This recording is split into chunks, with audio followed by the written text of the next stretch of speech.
Hello, beautiful soul! Welcome back to my channel. This is my channel. I'm from Japan, kabayan. Aquarius, anak dito ka sa balikat. This reading is for you. Tingnan natin ay yung April 26 to May 2. Maraming salamat muna sa mga subscriber, new subscriber, cross-watcher, at sa mga bagong pasok dyan. Welcome na welcome kayo sa bahay ni Ate Ai May. Salamat din sa nakataba na post ninyo mga comments. At sa mga nagpa-personal reading, marami pong salamat. Kung gusto mo na energy mo lang talaga, ang gusto nyo makuha natin, all the details is in description below. Pakicheck na lang. Diyan nara-reading tayo, kunin mo lang sa'yo at itapon ang hindi naman talaga sa'yo. Maaring vice versa. Energy mo, energy ng person mo, energy ng malapit sa puso mo. Nangyayari, or mangyayari pala. Use your own intuition, nawakan nyo inyong isipan, ano man ang gender mo, ano man ang edad mo, wala sa baraha ang kapalaran ng tao, kayo pa rin ang makapagpapabago nito. Gawin yung guide, yung mga warning, hindi yung negative, warning yun para makaroon din kayo ng idea, awareness, action, change of action, decision, pwedeng maiwasan, at iba pa. 4, 17, 20, 29, 28, baka connected ka dyan sa mga number na yan, or maybe this is your lucky number.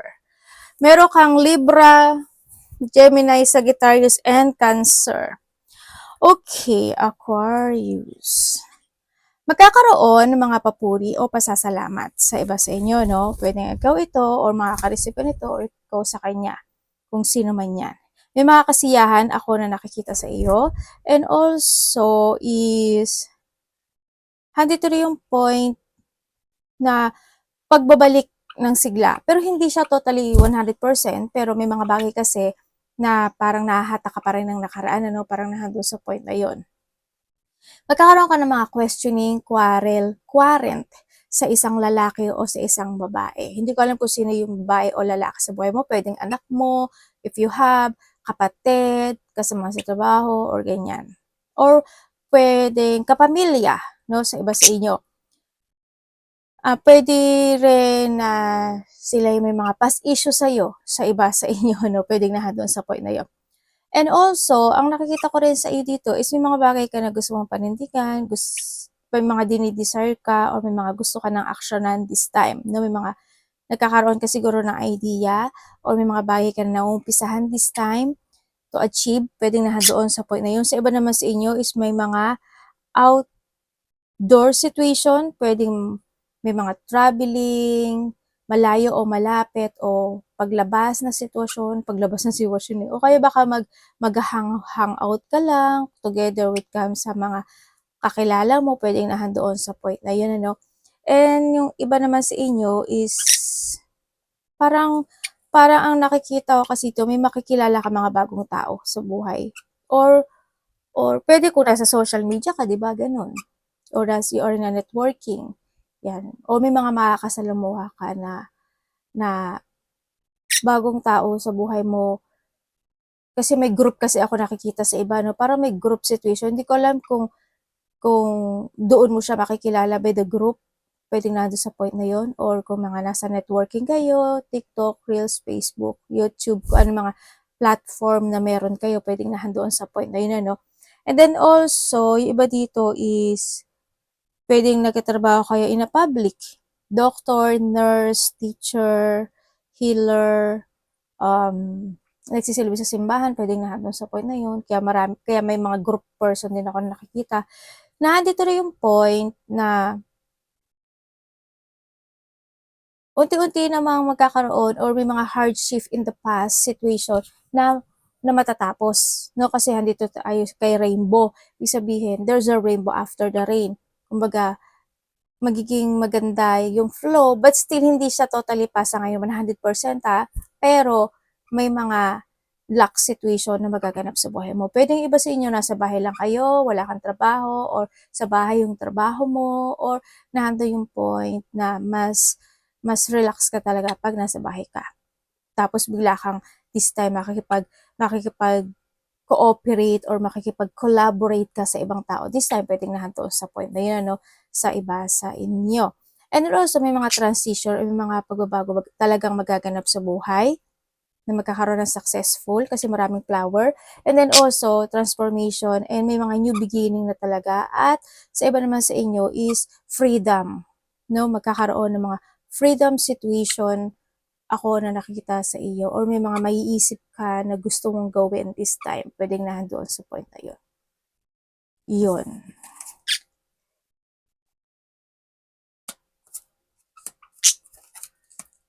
Ay, may mga pusa ba kayo, ibon?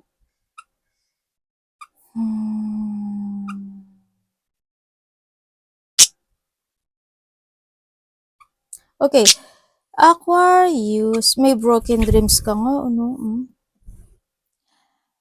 May mga sitwasyon na medyo mapanghihinaan ka ata. Sana naman wala kang sakit, no? Kasi medyo naglo-low yung energy. Pero sa ibang aspeto ng buhay mo, siguro halimbawa gusto mong kausapin ito, gusto mong gawin ito, gusto mong aksyonan 'to, puwedeng nando'n yung point na napanghihinaan ka 'no, ng situation, puwedeng nando'n sa point na 'yun 'no. And then also, ang nakikita ko rin dito is huwag ka lang daw mapanghihinaan kasi minsan nasa isipan mo lang din naman kasi yung situation na 'yun 'no. Yung iba sa inyo maaari rather point na may mga i-wo-workout kayo alone, puwedeng nando'n sa point na 'yun ano, ako nakikita sa inyo. And then o kaya you work from home talaga sa iba. And then also, ang nakikita ko rin dito is magkakaroon ng mga issue related sa work mo, sa pera mo, o puwede rin yung mga sitwasyon na nahatak ka sa nakaraan or pero mag-ingat ka pa rin 'no, you need to learn from the past kung may mga naganap o nangyari na yun, this time mas maging maingat ka na talaga kasi may mga issue situation ako na nakikita dito. Puwede rin when it comes sa work is puwedeng may mga hindi pagkakasundo, ganyan, mga conflict, malaki man o maliit yan, mga ganyan, hindi pagkakaintindihan. Huwag ka lang daw mawawala ng pag-asa. Alam ko na sa iba sa inyo is parang nandun ka sa point na nalo-lose of hope ka na because of the dream na inaasam mo na hindi mo makamit-kamit. No? Medyo iwasan mo na lang din yung thinking of negativity kasi the more na mag-iisip ka ng negativity talaga, the more na ma-attract mo si negativity. No, yun ang sinasabi ito. Basta have faith lang daw and don't give up. And then kung kinakailangan mo din um, ng advice with someone ano, gawin mo. Sa iba sa inyo maaaring mahaharap kayo related sa mga advisor, lawyer, counseling, may mga gano'n akong nakikita eh.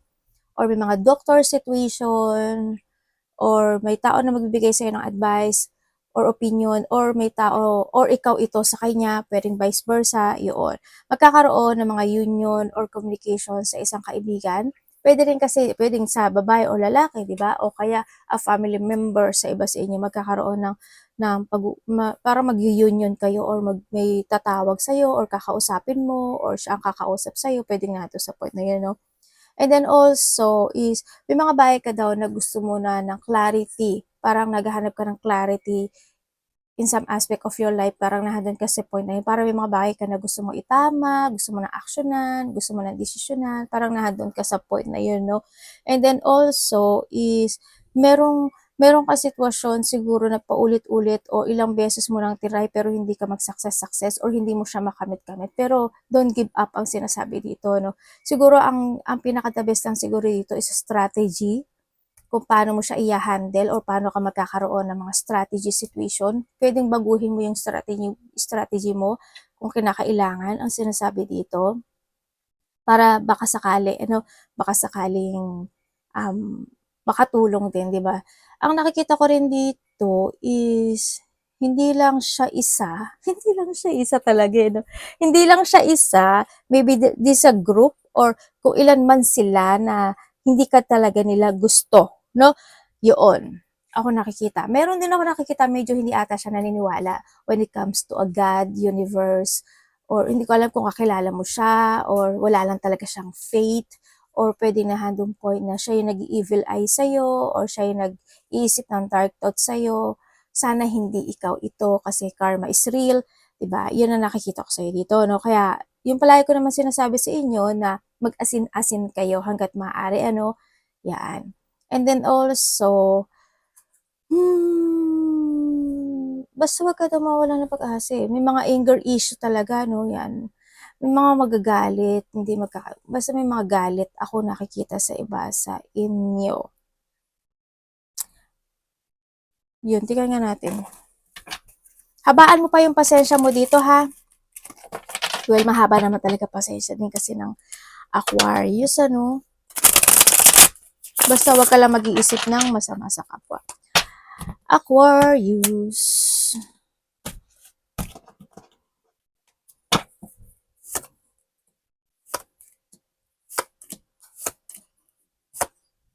Ayun, no, Devil, oh, sabi ko sa'yo, eh. Di ba kasasabi ko lang sa'yo?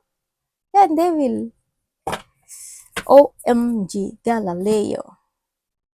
O, di ba? May tao na sabi dito, ay nako, hindi ko alam kung nag-uusap ba sila related to a dead ball, dead ball, death, ganyan, or may tao dito na nag-iisip na sana you get lost, mawala ka, mamatay ka, ganito, ganyan, ganun.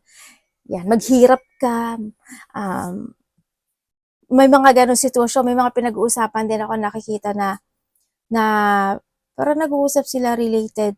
Yun, di ba parang may nabanggit ako kanina na parang doctor, ganyan. Parang may mga hospitalization or check-up or maintenance, parang may mga ganun confine. Parang hindi ko alam kung nag-uusap lang ba yon or may mga pag-uusapan or may mga kailangang need to work it out. Pwedeng nahando sa point na yun, ano? Kaya, make a plan. Ako nakikita dito sa iyo, no? Ay, naku, sino ba itong mga tao na to? May kaaway ka ba? Kasi may tao dito may dark thought sa'yo eh. Okay. Okay, Aquarius. Have the 6-6, oh.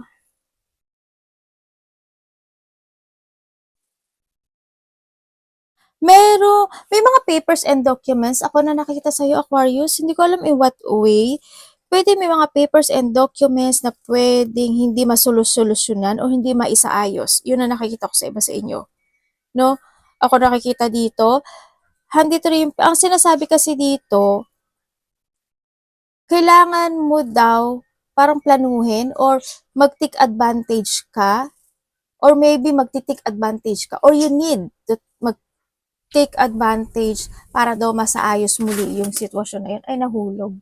Ba't ka nahulog dyan? Nahulog yung anak ko doon sa ilalim ng kama. Lumilipad sila magkapatid. Nahulog. Siya yung nahulog. Basa kasi siya. Yun ang nakikita ko sa dito, and you will be success daw. Yun ang sabi dito. Sabi ko na nga, mag-iiba ka ng strategy. O, diba? O kaya is, meron akong, yun nga, yung mga lawyer situation, o kung kinakailangan mo na advice, kinakailangan mo na yung mga tao na may ganong experience, magtanong ka kung saan man yung papers and documents na yan, or kailangan mo, sa iba naman sa inyo, kailangan mo, kung may pipirmahan ka, aasikasuhin ka, or aayusin na papers and documents, is basahin yung maigi. Okay? Basahin yung maigi para at the end, hindi maging pangit yung outcome. Or pwede kung may mga hindi pa na aayos o dapat isaayos talaga, ayusin na this time. No? Ang sinasabi to. So, iba naman sa inyo is maaaring may marireceive kayo na papers and documents. Hindi ko alam kung saan yan. Within 11 days, 11 weeks, 11 months. Kung 11 months ito, April, May, June, July, August, September, October, November, December, January, February, March. Sa next March, kung ano yan na, 11 months. Kung weeks naman, kayo na magbilang. Siyempre, nakapagod din, no? Napapagod din si ate. Okay. Nandito rin yung sitwasyon na parang magkakaroon ng sitwasyon na halimbawa, may mga parties, events, union, or may mga lakad na sitwasyon, pwedeng mag-iisip ka kung sasama ka or hindi. Parang nandun yung point na parang hindi ka sasama, para mas magta-trust ka this time sa intuition mo maybe. Or pwede rin na magkakaroon ka na pwedeng sa iba dito is magpapaliban to. Pwedeng sa iba sa inyo ay you want to be alone muna, gusto mo na mag-alone time, gusto mo na sa bahay, gusto mo na dito. Ay, peace ako sa bahay. Parang nahando sa point na yun, ano. Pwedeng nahando sa point na yun. Or pwede rin na pagpapaliban ito or pagtanggi or delay. Yun ang nakikita ko dito. But still, nahandun daw yung point na magkakaroon ng mga pwede yung mga pagpapaliban na yun is yung traveling. Pwede rin may traveling ako nakikita sa iba kasi, no? Either ipagpapaliban mo or or hindi muna, or may stagnant muna, or i-delay mo muna siya, or ibahin mo siya ng, ano ba to? Ng plan. Pwedeng na doon sa point na yun, no? Magkakaroon daw ng mga getting together, family unity, reunion, either getting together ng close relationship, pwedeng doon. May mga fun, happiness, enjoyment, or sa iba naman dito is mga surprise parties event, or may coming home, ano?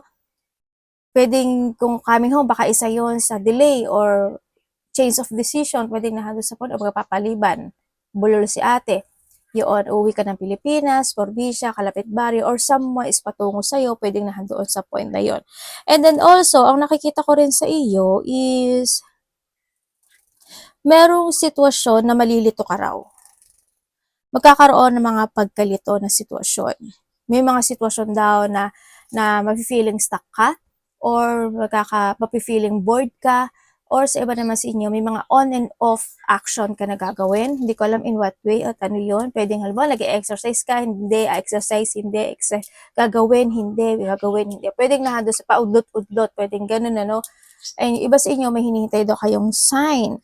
And also, pag-uusapan ka rin daw, Aquarius, ang sinasabi dito, you will become a center of attention. Hindi ko alam in what way ang sinasabi dito. Yun, pero may dissatisfaction no? Ako nakikita, meron kang hinihiling May hinihiling ka na sitwasyon. Maaaring iba sa inyo is may mga new project situation, may mga proyekto ka na gagawin this time.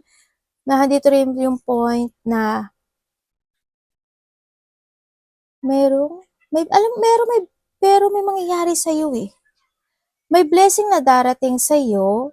Maybe this is the next month, one day, 1 week, 1 month. Pero you were receiving something, gift, tulong, pera, or vice versa. Pero may ganun May ganun ako nakikita sa iyo dito.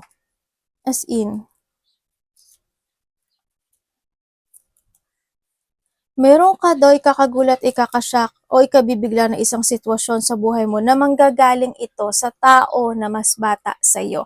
Or pwedeng sa iba sa inyo is manggagaling ito by communication, text messages, ano pa ba yung mga pwedeng dumating? Letters, ayun, letters, pwede yun.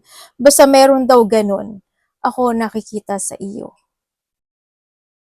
Sa iba-iba kasi kayo Hindi ko alam kung paano mo siya marireceive yung ganong pakiramdam. Yun na nakikita ko sa'yo dito.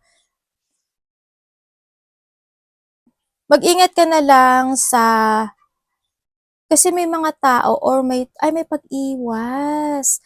Either maiiwasan ka or may taong iiwas sa'yo or ikaw yung lalayo o may paglayo. May paglayo kasi May paglayo situation. Ako na nakikita dito. Pwede rin dito yung point na may tao na who is in a distance sa buhay mo na nagkaroon na kayo ng cold connection, pero ang nakikita ko dito sa kanya or sana hindi ikaw. Yun nga sabi ko dito may masamang pakay o nagkaroon siya ng masamang pakay sa'yo. Sa iba sa inyo is salita ito yung parang palipad hangin, palipad salita hangin, mga ganun. Ako na nakikita sa iyo. Yun ang sabi. But still, congrats pa rin kasi may victory and success ka raw na darating. So, iba dito, half of the year to Maybe May or June or July. Darating yon. Mangyayari siya. May blessing ka na darating sa buhay mo. Baka iba dito malay mo, di ba? By the first week of month or before ending of May or first week of June, mga ganon. May ganon. You will achieve something. Blessing. Yun ang nakikita ko dito. Baka sa iba dito mas maaga nyo pa siyang ma-receive than kaysa sa inaasahan nyo. Yun ang nakikita ko sa iba sa inyo. Ang daming tao, no? Hindi ko alam in what way bakit maraming tao dito. Pero maraming tao ako nakita. Nagaano ka ba? Nagsisilbi ka ba sa simbahan? Tulad na sabi ko kanina, di ba, mga doctor, teacher, nurse, healer, servitude, alliance, mga ganyan. kung ano man yung mga ano mo. Or ano ka lang talaga, may charity ka. Mahilig ka lang talagang tumulong. Pwedeng na doon sa point na yun. Arigatou naman si God bless.